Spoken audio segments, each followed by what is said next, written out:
Hey, Project Zion podcast listeners. This is Blake Smith, project manager for Project Zion podcast. The episode you are about to hear is part 2 of an interview between host Robin Linkhart and a group of guests from the Inland West, Greater Pacific Northwest, and Canada West Mission Centers. If you missed part 1 and would like to start from the beginning, you can find part 1, which is episode 766, at projectzionpodcast.org or on your favorite podcast platform. Enjoy.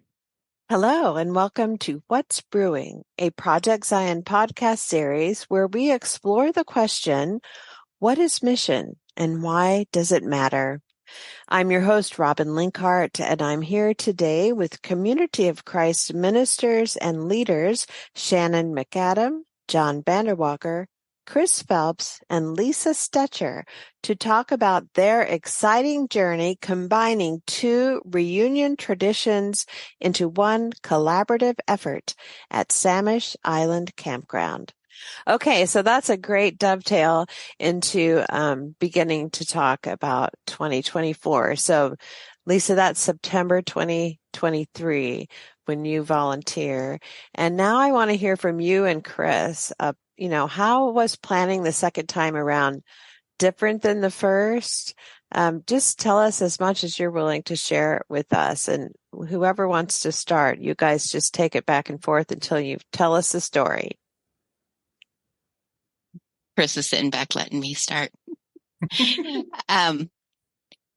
This year, we had a lot of things going on in our own family structure. We had multiple generations of our family living together in our home. And so going into reunion, knowing that Chris is so experienced and has so much knowledge, my biggest struggle was I have a really tough time putting faces to names, and I'd only met people for 1 week. And then the next year, I'm like trying to put the people in the right hats, and Shannon, it took me forever to realize that you were part of the Mission Center team, because we have an amazing thing with the community of Christ where we are all equals. There's not this hierarchy that you perceive that, oh, this person's in charge. No, they're still cleaning toilets and flipping pancakes and cleaning pots and pans.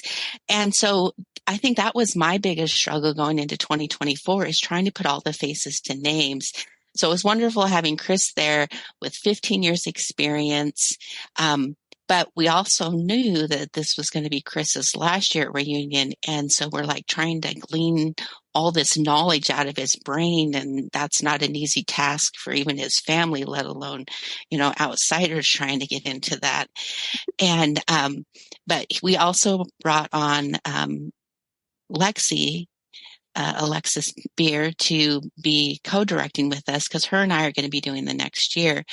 And, so it really felt like we had this trio that was just really asking a lot of questions, taking our history, and trying to do more intermingling of all of our activities prior to getting to reunion. So I'm one that very much likes the organic and letting our personalities and our experiences blending together, but being a little bit more intentional of pairing up our worships together and creative activities and making sure that we really sought out all the talent and experiences from our different mission centers.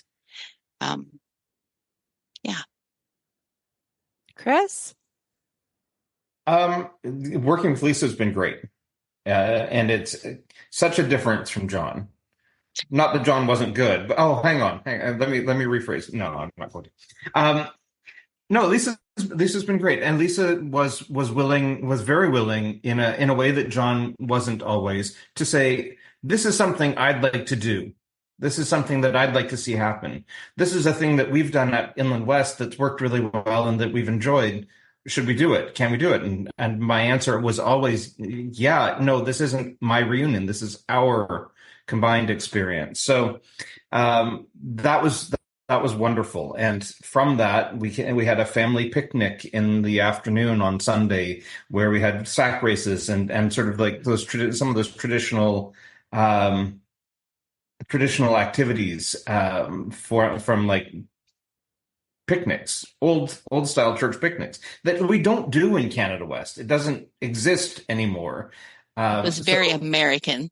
It was very American, and in a way that kind of was a little culture shock at times. But it was also hilarious to watch the things happening and to have them be led by people who were coming out of the woodwork and leading things organically.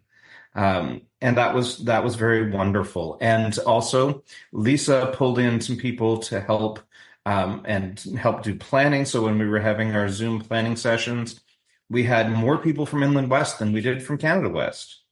And we were getting input from young adults into what should happen at camp. And those young adults were stepping into roles and taking on some communication pieces and making things happen, which this is how you make a reunion experience sustainable, is you get people involved younger and doing more younger, and wanting to be there and wanting to be involved in leading younger. So that was a wonderful dovetail to our previous experience. And I can't say enough about working with Lisa. Oh, thank you so much. Shannon and John, I have a lot of questions for you, so I'm just going to kind of fire hose you and let you go from there.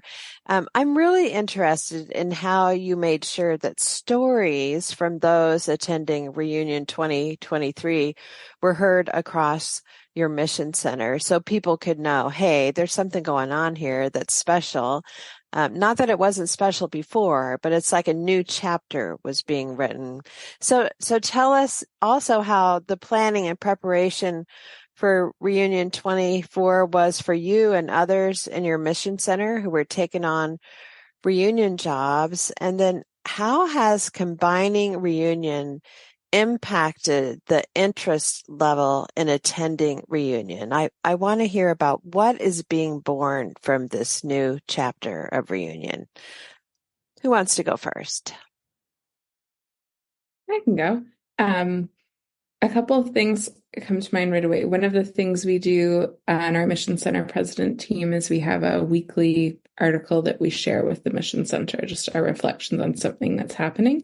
And so what we've done in the summers is we create postcards, like virtual postcards that we send out to the Mission Center. So we made sure that we had photos and fun little stories that we were sharing out through our Mission Center communication streams on social media and in our email list. We've got some really great communication folks that help us with that in our Mission Center. And so just sharing our personal, like as the Mission Center President team members, there were 3 of us there, sharing our stories of our experience, I think really helped set that tone. And then we were able to kind of loop in a few stories at our Mission Center conference about that.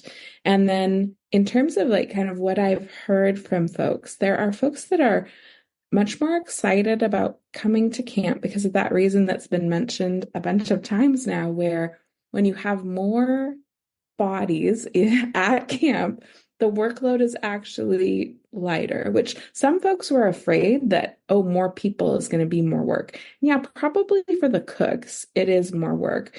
But there's also then more people who can, help out and pitch in and chop things or do whatever needs to be done and do the cleaning so that it does kind of, the cooks can focus just on that, like the logistical side of the cooking that's important.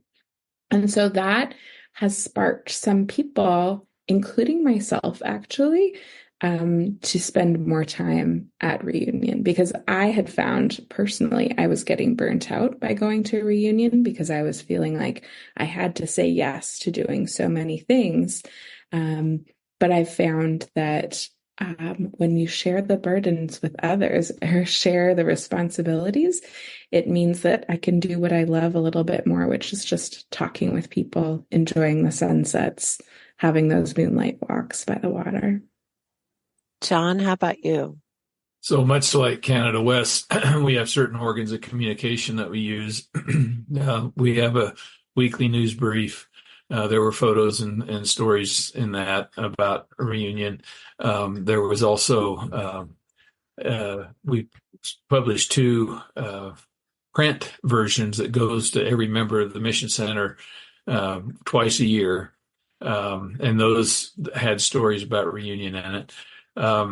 I think probably one of our best communication tools was Lisa.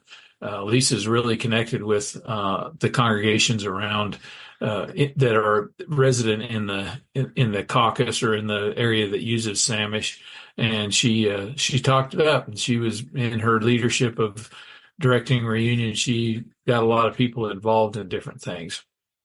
So I got to give a lot of credit to Lisa for that. And also the Mission Center staff, Sandy Decker and I, at that time, we talked about the combined reunion in our conversations with folks as far as Montana and Utah.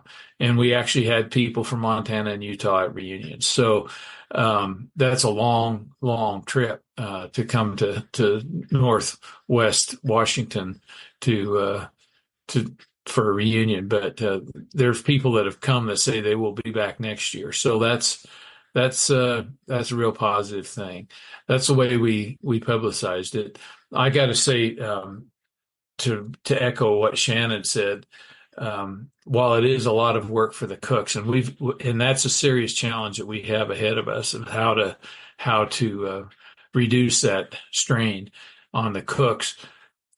For me personally, it was last year, the first year, 2023 was not easy. It was work for me, but stepping back this year and allowing Chris and Lisa to take the reins, Lisa for my mission center, I was able to actually enjoy a reunion the first time, probably enjoy at that level the first time in probably 20 years. It was just a very relaxing. I was able to sit with friends and visit with them, whereas before I had other responsibilities. And so for me, it was good. And I want to echo what Shannon said. It's been a good experience in that way. Thanks.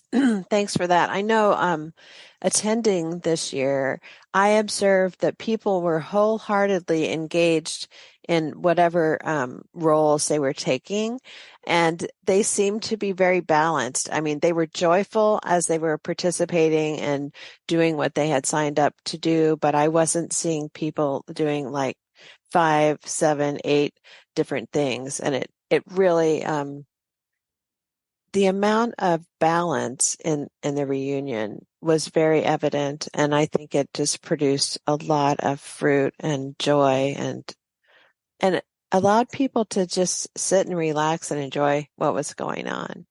Okay, so now I want to hear from all of you about Reunion 2024, whatever highs and lows you want to share about 24. Lisa, you want to start? So I love Reunion.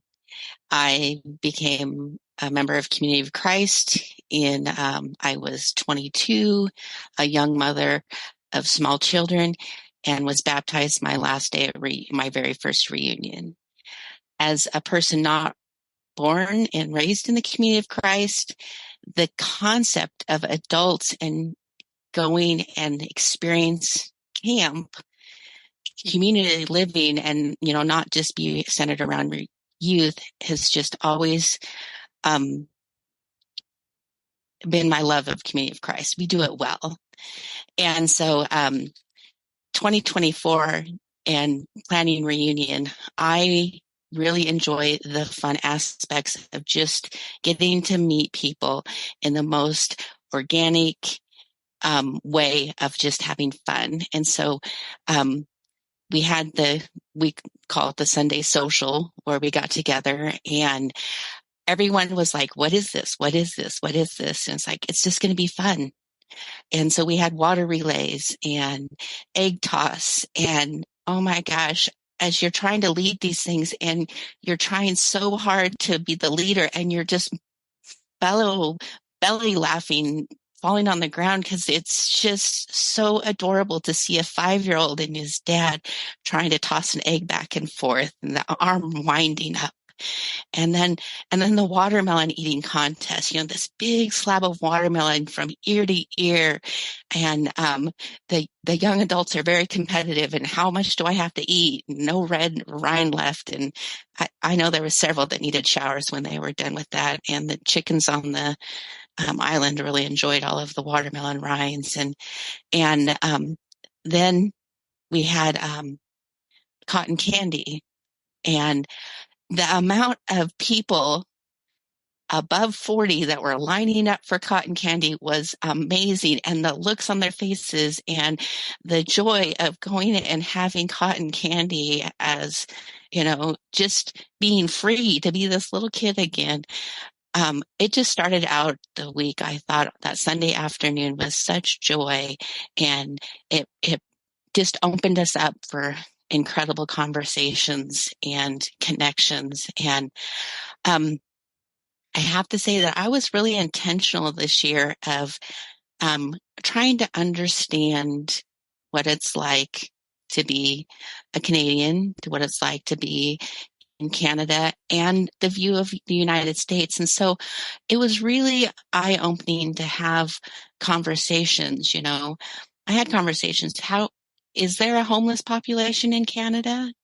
And having those conversations of, yeah, there is. And it is just as concerning up there as it is down here. And medical and they're like, cause I know where I work, I've had several, I work at an eye clinic that come to the United States to get eye surgery, and so it was just neat to have honest conversations about everyday life and how much we are alike. We went in with this, oh, you're so different and we're so different. We're not. And so I guess the week just started with a lot of fun, the ability to come together and share the sacraments, and then to just be authentic and share some of those burdens and concerns we have about our own lives at home, and to relate. So, that was my 2024. Chris? I think this is going to be a little odd, but one of the highlights was letting go. I've been running Reunion for a lot of years, and I've now got, I had a co-director this year who's going to be taking over next year, Alexis Beer, and being able to say, this is your show. This is how I've been doing it. You're going to do it differently. That's good. Go, grow, be different, be yourself, give it your flavor. I think was a true joy. And I got to be there and be present and still be letting go. And I'll be there and present and letting go next year. So that was one of my big highlights. Shannon, how about you? There's a couple of things that come to mind.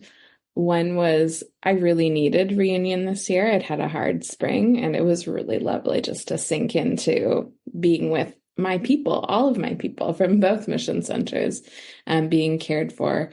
There are things I remember in the adult class one day, because it was the theme this year was the climate emergency. And so just hearing so many different perspectives from both mission centers and people's reflections, and really wanting to understand and really wanting to hear each other and really wanting to see this changing world through each other's eyes. I was really moved by how earnest the discussion was and how honest. And then the highlight I remember is, so there was, I think it was on Wednesday night, they had a dance party, or it was like a dance. And I was really tired, and I was like, I'm just going to go to the dining hall, sit upstairs. I had some emails I had to write or something. And the music was so compelling from downstairs in the dining hall. I was like, oh, I'm just going to go check it out and see what it's like. Well, it was magically transformed into this, like, there was all these lights, and it was, but like mood lighting was dark, and the music was exciting, and there was people from both mission centers of all ages just dancing their hearts out, completely just free. And there were people out on the grass outside dancing, and there was so much joy and so much, like, just to see. I know, like, even if you look back in the history of Community of Christ, we haven't always allowed dancing and things like that. And just see the freedom of movement and allowing our bodies to be in the spirit together in a completely different way. And to see, like, the teenagers and the children and the older folks all enjoying being together and being free in that way. It was so great. I went upstairs and was like, guys, you guys all have to come downstairs because this dance party is the place to be. Yeah, that was one of the big highlights of the week for me. Awesome. John, how about you? So, like I said previously, this reunion this past summer, 2024, actually helped me imagine myself attending a reunion when I don't have to be there. I've done a lot of reunions. Inland West Mission Center at one time had 4 reunions every summer, and I attended all of those. And then I was guest ministry at other reunions. So I've done a lot of reunions in my life. I was not well during reunion, so I did not have any responsibilities other than just 1 or 2 things. And so I was given the grace to just be at reunion and participate at the level that I had the energy to do. And that was just really nice, and it gave me this opportunity to see what was going on. I didn't participate in the dance party because I was in bed, but I know that they had a dance party. I know they were playing cards upstairs too. And, those kinds of things just didn't used to happen at Community of Christ reunions. And it's just wonderful to see people to come together and enjoy themselves in a way that is fun, and then enjoy themselves in a serious way too. I mean, the worship services were poignant, and they were they allowed that spirit to speak to those who would open themselves to that. So for me, it was just good to be able to see a community. I have dear friends that I've invested in Canada West, and it was so good to just be able to have them come by my trailer and visit with me and share one-on-one, pick up where we left off last year. So for me, it was a real experience of community, and I really appreciated it. Can I share one more other highlight? Yes, do. Mm-hmm. So I've heard about fly fishing from John Vanderwalker so many times in different sermons and spiritual practices and all these different things. And when I heard he was teaching fly fishing in the creative activity time, I've never fished or done anything of that sort, but I was like, I want to go to John's fly fishing because I want to see what he loves about this so much, and to be able to have the freedom to just go and try it and just see John in his element in a different way, and to be just really bad at something because we try something new for the first time. But John was so encouraging and kind from the littlest, tiniest person who showed up for his class to myself, the awkward mission center president, not sure what to do. It was just, to me, that little fly fishing class was the embodiment of what reunion is. So I got to make a comment on this, because it was thrilling for me, for each one of those participants. But I remember when there's a point when making a cast when you know what is happening is right. I mean, you can feel it in your hand. You can feel the rod load. You can feel things it's going to happen. I remember the look on Shannon's face when that happened. Then she looked at me and said, I get it. I understand. Now, the trick is repeating that. And that's the hard part. And after 40 years of doing it, I've got it down pretty good. But that was a thrill for me to see. I get it. That's great. Lisa, this next question is for you. So just briefly, what is the plan for Reunion 2025? And I know we're way far away still. Well, it's been interesting because Lexi and I are both like, okay, we're going to make it the Lexi and Lisa show, and we're already talking about, we're excited about our guest ministry. We're excited to build on what we've done.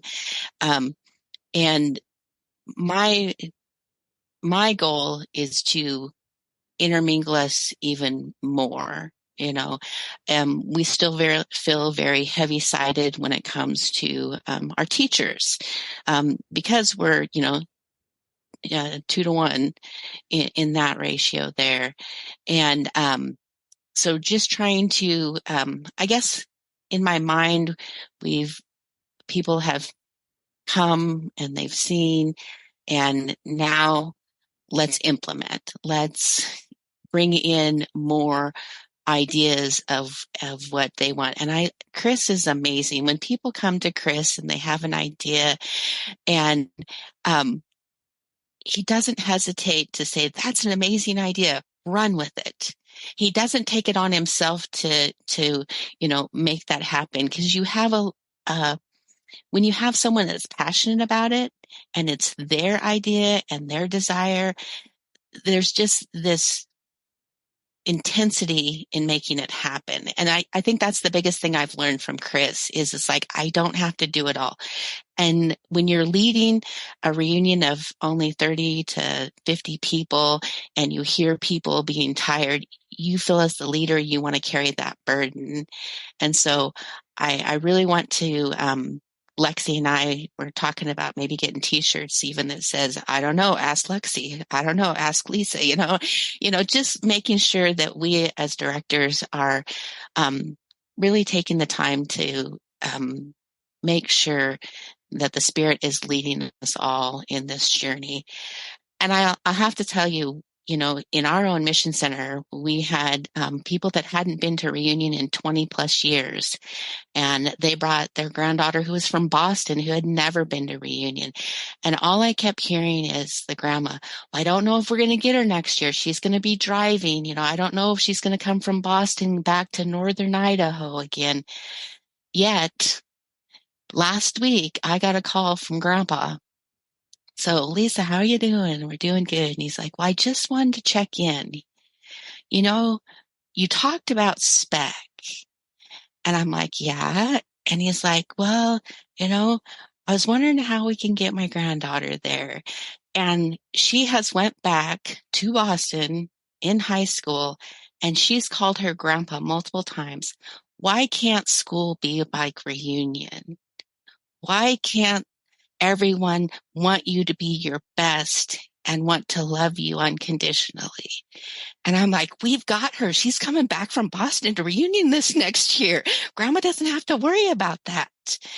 And so, as John said, I love to extend the invitation, and that's going to be our goal. I've already talked to another family that hasn't come to Reunion in a couple of years and was telling them about the volleyball into the night and how we had to put, people in tents. And I need to talk to my brothers. He says, we can bring a tent. He says, but if we can play volleyball into the night, he says, I think we need to come, so the invitations are already going out just by us talking about our experiences and what a joyful time and how you can just come and be fed and to be you and to be loved. Thanks, Lisa. I'm excited about 2025.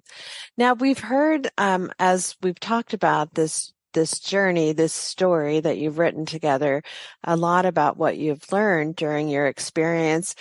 So I kind of want to dovetail it to the question of what do you know now that you wish you had known at the very beginning of this adventure? If you have learnings you haven't mentioned, feel free to talk about that. John, why don't you talk first? So one of the things that has been kind of banging around in my head, and like I've mentioned in my introduction of myself, I've been around this barn a few times. Um, I have been concerned about how the church is going to find expression in the future, and this is directly related to what the story that Lisa just shared about our friend from Boston that came to Reunion. We have quite a few people that come to Reunion that never attend Community of Christ congregation. They're members of the church. They value the church. They value what the church has done for them in their lives, but they come to Reunion, and that is their church experience. So one of the things that I've learned is that, we need to be engaged in providing a vibrant ministry at Reunion for those people, because that is their spiritual touch point for the year. They have connections with family, and they have connections with other church members in a non-formal way, but their formal experience with community is at Reunion. So one of the things that I've learned is that this is an essential ministry of Community of Christ, that we need to really keep this going. Another thing I've learned is that even though we may have differences across international lines and cultural lines, we are more alike than we are different. And we can appreciate each other and the gifts that each other bring. I really appreciate that Canada West brings their atheist every year, because Reunion would not be the same without him. And he is such a vibrant part of our community that it's like, we got to have him. I'm also, thankful that we can bring our mission center has got a lot of skills that have to do with the dirt and with mechanical things. And a lot of that comes together, and those connections are made between folks that have those experiences in Canada too. So there's just some things that community is built on so many levels, and it's really good. This year, I had the opportunity to really get to know a young man who's an expert in heating and air conditioning, and I'm aware that we need some upgrades at the campground. I said, hey, put some brain cells on this for us, would you? Think about how we can heat these spaces more efficiently. Since we're talking about climate, let's get some experts working on this for us for the campground. So I've learned a lot, and I continue to learn, and I'm really thankful for the efforts that Chris and Lisa and Alexi put into this year. So thank you, guys. So, Chris, anything that you know now you wish you had known at the very beginning of this adventure? I think I knew this at the beginning, but probably didn't implement it, and I still probably wouldn't implement it well enough. But if you think you've communicated well enough, communicate more, because it's the hardest thing to let people know what's going on, to make sure people are informed, to make sure that people feel like they're included in the experience in the organization, and that was the biggest challenge I think that we had, and still will be. It's just hard to communicate, especially with a group that gets bigger, and we don't have a central form of communication for everything. So a lot of stuff is word of mouth. But that was the biggest thing that I would say I needed to learn, I need to learn, and I will pass along to the people who are doing it in the future. Thanks. Shannon? I think it's the lesson I'm always learning, which is to trust the Spirit, and just to continue to trust that good Spirit is already working, and it continues to work. And yeah, just that's what if I could go back to 2 years ago, Shannon, and give her a gentle reminder just to trust that Holy Spirit. Lisa? I think along with Chris, communication, but I think what I would focus on from the beginning is connections. So this year we had a human bingo card, the very first gathering, and we had to go around and find people with different, likes, dislikes, hobbies, and I think we want to implement that further in even encouraging people to, like Shannon says, sit with someone different, maybe assigning table numbers and handing them out on their trays when they go through, and creating, opportunities to really get to know people, not just sit in a service and listening to the people up front, but to be intentional about these are our brothers and sisters and children in Christ, and letting them actually put a name to a face when you leave, not just put them all in one big puzzle, So I know among our listeners that we have other people who feel challenged with how well reunions are being attended, having folks that are doing multiple jobs with reunions who may be wondering if they could do something like you have done and combine a reunion. What would you want to share with other people who may be considering doing something similar to what you have done? Shannon?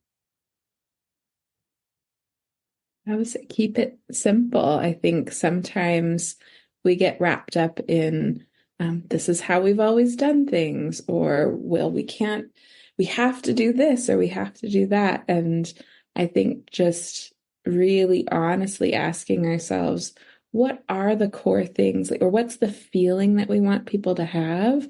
What are the ways we want the Spirit to show up and make it easy for the Spirit to show up, and kind of boil it down to those essentials if we can, and start there, because you can always add more activities and things later. Like we didn't do the picnic the first year, it's something we added the second year. So keep things simple and be willing to learn new things. Lisa, how about you? What's interesting with that is we had already dwindled in size. And so the last couple reunions, we had to make decisions of what mattered most and where were we going to put our energy. And so, what we realized is the kitchen takes a lot of energy closing up the last day. And so at our our last reunion, just the Inland West, we made breakfast the last morning, sandwiches that didn't take any dishes or anything. So closing up.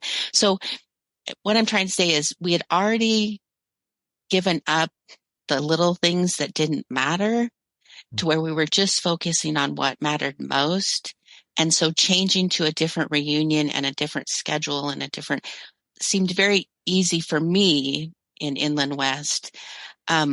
So I think that's what I would encourage is people to just really have that honest conversation. What kind of energy is it to make this happen? What matters most? And just take the core of what reunion means to people and let the Spirit lead you, like Shannon said. Chris, how about you? My message would be just do it. It's going to mean change. It's going to mean gaining some new wonderful things and probably having to let some things go. But change is the nature of life, and that's okay. Allow things to evolve, allow things to grow, allow things to be different, and sit back and wonder at the great things that come out of it. John, any wise counsel from you? Well, as I stated at the beginning, this was born out of what I sensed was kind of a necessary move to preserve vibrant ministry and actually enhance vibrant ministry. I'm the kind of guy that if I have an idea, don't tell me why I can't do it, because I'm not going to like that. Let's talk together about why we can do it and why we should do it. And that's what I found with working with Canada West, is that it was this these are the ways we can do it, and this is the way we should do it. And I really appreciate what Lisa said about, the things that matter most, because we're finding, and we're still finding some of the traditions that we have aren't that important. That they're nice, comfortable things, but really, we can do without some of them. And we have discovered some things that we can do without. So, it is, I think all of the counsel given here, keep it simple, just do it. What matters most, those are the things that are important. And don't ever go into this trying to find why we shouldn't do it. Always look at, okay, what are the positives that can come out of this? How can we better the mission of Christ through our combined effort?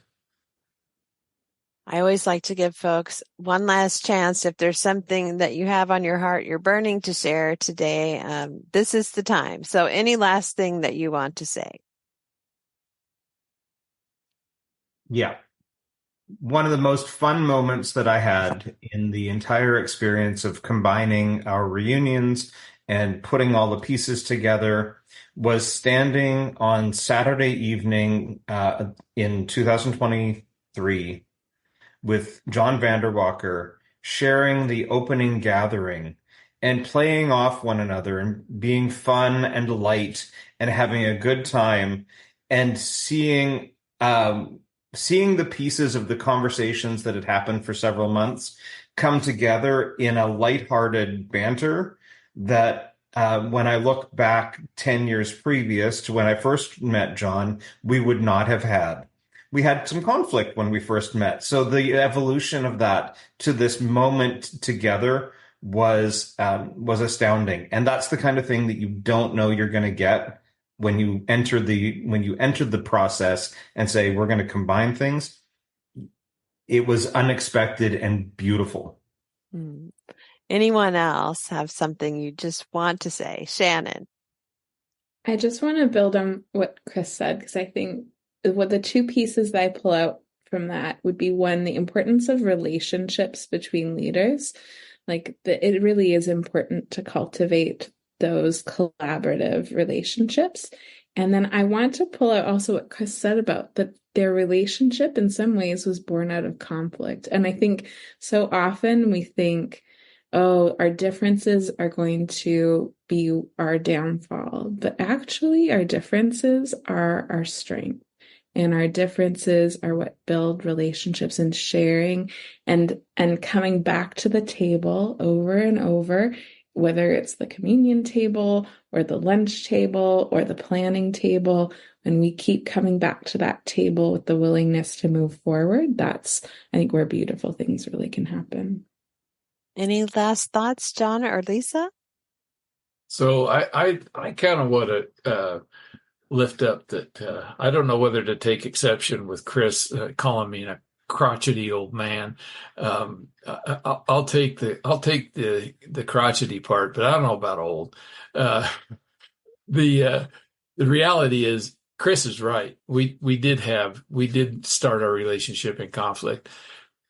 The thing that I've experienced, and I think it's fed by reunion, is that reunion gives us the opportunity to live what we say we believe. And that is the extension of grace toward one another as God has extended grace toward us. And we experience it at the communion table. We experience it in the banter at the opening worship. We experience it when we take youth down to the point and read a children's story and experience God's grace poured on us through the natural beauty of the place. So for me, reunion is that opportunity to not only experience grace in a spot that we decided a long time ago was a sacred space, but also to be able to extend grace toward one another. And I appreciate the grace that Chris extended toward me to agree to work with me in the beginnings of this. And that's my lesson. Any last thoughts from you today, Lisa?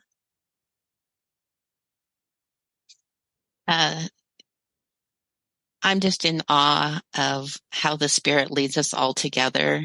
And when you're in the depths of planning and stuff, just taking the moment and enjoying the connections and the relationships. And I just really value the ability to work with everyone and to be able to laugh and worry and complain all together as we plan this. Well, Lisa, Chris, John, and Shannon, thank you so much for being with us today here at Project Zion Podcast. Thank you for having us. I'm looking forward to the Lisa and Lexi show next year. Yes, thank you, Robin, for inviting us to do this. And for all the listeners, if you haven't been to a Community of Christ reunion, you should go to one. If you would like to hear more about the Community of Christ reunion camping tradition, check out episode 117, Reunions, with Locke Mackay and Janae Grover. You can also see the show notes for today's podcast for other links of interest. You've been listening to an episode in the Project Zion podcast series, What's Brewing. This was part 2 of a 2-part series.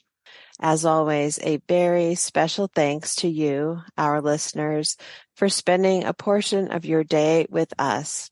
This is your host, Robin Linkhart, and you are listening to Project Zion Podcast. Go out and make the world a better place. Take good care. Bye-bye.